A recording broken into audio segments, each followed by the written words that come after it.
Sabot siya ana nga sensitive. Sa gamay ra hinungdan mahigala nga medyo pwede pang ma-explain na ka sensitive. Ya ako mismo sa akong kulom sa pamantalaang The Freeman, doon ako'y akong opinion dito. Di man ko magtagad lang anay, human ako gatag sa kong opinion. Doon ay lain-laing mga mo kwan okay ra ko dahil daghan mo dapig sa kong opinion, uban mo bas da, bahala na diha. Dili na ko ano panahon nga magtubag-tubag kay bisita. Kita mo tag panginabuhi kay bawo na kan daghan tag bayron no. Dili asa kong opinions The Freeman naghinumdum ko na dahil nga ang first paragraph nako nga medyo present sa issue. Ako nga present ang issue niya medyo against ba ni kanhi Presidente Rodrigo Duterte. Dili to ang akong opinion to mahigala sa uban. Gitubag na ko diri sa second paragraph third ana. Ayo ko pagkatubag ha. Sa first paragraph naman nabasa unya. Kinahanglan man ka mo click pa. Na may styles pamantalan The Freeman lahi man sa amo sa una sa Cebu Daily News nga kon ba. Dito na mo basa tanan. Ang kana sa The Freeman dahil kinahanglan ka mo click pag yun aron masumpay ni basa tong uban ba. Ang uban nga ni kumpleto basa ingon ayaw ni atakihan sa Tony Rufil kay ang iyong opinion tiwasan yung basa kay nindot ka ng pagka-opinion niya. Ang uban ni basa ng first paragraph agi attack na ko dito. Ay naging ako gibas ko nako sige lang.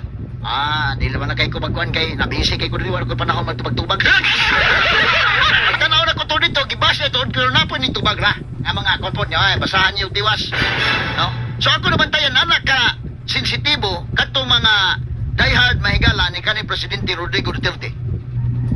Samot na kung muhimo kag opinion, si Oliva must be aware of that day. Samot na kung muhimo kag opinion nga medyo nakaigo gyud o guan. Lahi ning pagka-opinion na niyo. Pagka-opinion na nga ang mga supporters ni kanhi Presidente Rodrigo Duterte nga ni follow nimo, makaingon ko di naman ni mao Oliva among nahibaw-an. Di naman ni mao ang among nailahan kani adto. No? Dining maong POV. Sumuna nga doon sa ilapod nga basihanan nga no suko sila. No? Ato ko paminahon kini maong POV mahigala para to ma-explain na niya. Atong i-play. Pila ba kami ni today? Ha? Dili katoto ang iyang point of view lang. Ayaw tong iyang apology. 4 minutes day. Nagutako sa day no? Sige, karon na to i-explain no? Nga ngano man usa man pagkasulti adi ay in English ni magud iyang POV. Unya nunay sagol Tagalog, nunay sagol Bisaya. Ako ba nagplano ba ko tako nga paghimo sa nani. Tinuray lang pero mo himo og sa ka-team gud. Nindot ni paghimo niyang kuno dunay production gud ba? Namatay nang to si Ramil Paikan katong amo mahigalang sinaligan sa TV5 sa una kuna pa to. Mas malagmit magkahimo ko kuan pero si palit nga team siya. Kini mo ato diri live man gud ni.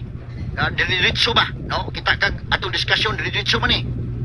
Impronto man ni mahigala kita og mga report sa field nga naa. Impronto ni ang mga video i-support na dayon kay dinalian ning ato live man ni radio man ni kunya gikumbay na to mahigala sa ato mga higalang social media. But kini kang regal kuan ning iya kanang well prepared diday kay gisuwat man ni ayo pagkasuwat ba nya dayon do na mga higalay mga video clips do na mga pictures nga ang pagkahimo gyud kuan ba. So do na siya chance nga maka-review aning iyang kuan pero mingon sa mo kapoy ko sa to panahon na tingali ato tagaan og higayon ni ana pero doon naman ko yung mga pagkasuwat ba niya dito medyo witik na pagkasuwat nga ang mga supporters ni kanhi Presidente Rodrigo Duterte masakitan sa yun witik man doon na ang mga phrases o mga clauses ang dependent clause o independent clause lakip na mga phrases nga gipanggamit medyo doon ay witik ba nga dili na unta pwede dili na kinahanglang butangan nga iyang gibutangan. Atong analisaro na ako sa ipat bati ninyo kini ang POV. Okay, go dong. And a man once called Tatay Digong now stands before the International Criminal Court. It is no longer a matter of politics. It is a matter of law.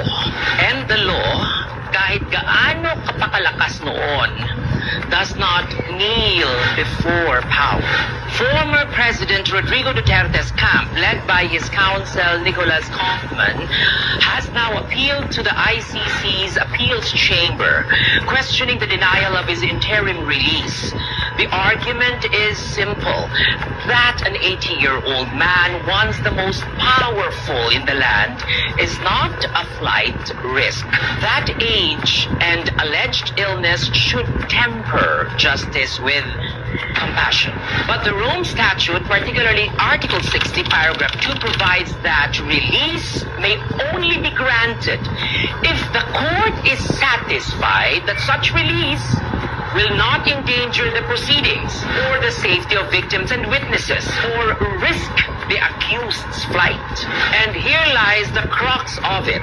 The ICC did not find comfort in Duterte's assurances. Because how can the court be at ease when even his own family, the sitting vice president herself, has publicly denounced the ICC's jurisdiction?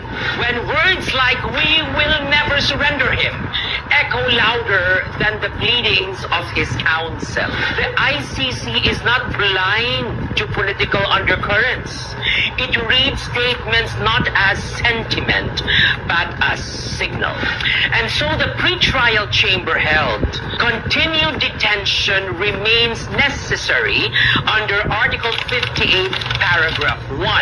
That is to ensure appearance, prevent obstruction, and avert the commission of related crimes. The chamber found the defense's medical claims speculative, the guarantees of cooperation insufficient, and the atmosphere surrounding his detention still charged with intimidation. Now the appeal moves to the appeals chamber, a higher bench that will not revisit emotion but law. The standard of review is not sympathy. It is error in law or procedure. The defense must prove that the lower chamber misapplied the statute or ignored key evidence. Madaling sabihin na mali ang desisyon, pero mahirap patunayan na labag ito sa batas. This is not a retrial of humanity. It is a review of legality. Let us not forget, interim release is not a right. It is a privilege conditioned upon trust. And when a man's record is one of defiance, when his legacy is marked by thousands of deaths without trial, the court may find it difficult to grant him the benefit of the doubt. In truth, the appeal is as much about perception as it is about procedure. To his supporters, this is a crusade against foreign meddling. To the victims, it is a fight for long-denied justice. And to the law, it is simply the next step in a due process that he himself once denied to others.